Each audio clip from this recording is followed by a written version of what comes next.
আসসালামু আলাইকুম, welcome to tasty cooking by Twinkie.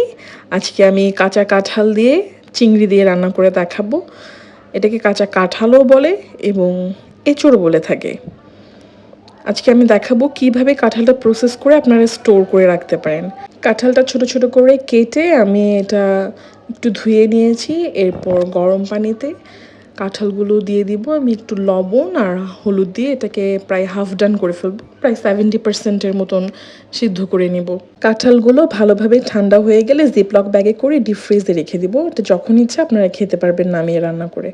আজকে চিংড়ি দিয়ে কাঁঠাল রান্না করে দেখাবো। এটা খেতে আসলে অনেক মজা। আমি প্রথমে একটু তেলের মধ্যে এখানে হাফ চা চামচের মতন হলুদের গুঁড়ো এবং 1 চা চামচ মরিচের গুঁড়ো এবং স্বাদ মতন লবণ দিয়ে আমি মশলাটা ভালো করে কষিয়ে নিয়েছি। এখানে আমি 100 গ্রামের মতন চিংড়ি মাছ ইউজ করেছি এবং কাঁঠাল নিয়েছি প্রায় 250 গ্রামের মতো।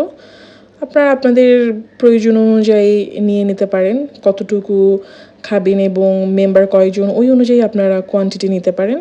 এটা আমি আমার বাসায় মেম্বার কম, তাই আমি এখানে কম নিয়েছি। তো আমি ভালো করে চিংড়িটা এবং কাঁঠালগুলো সুন্দর করে কষিয়ে নিচ্ছি।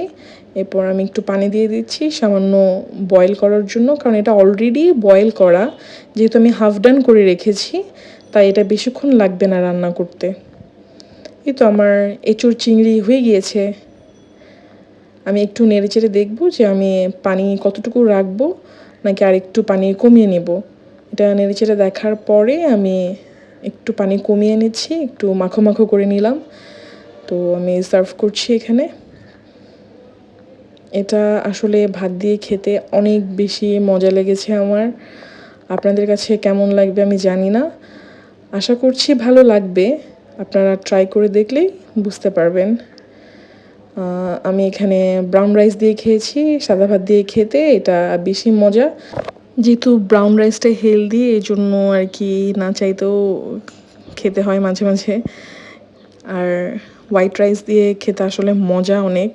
চিংড়ি দিয়ে আসলে সব কিছুই কম বেশি মজাই লাগে, আমার কাছে ভালো লাগে পার্সোনালি।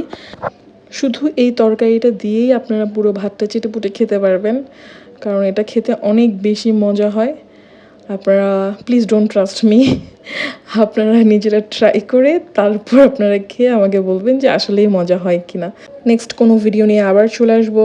আল্লাহ হাফেজ, টিল দেন টেক কেয়ার।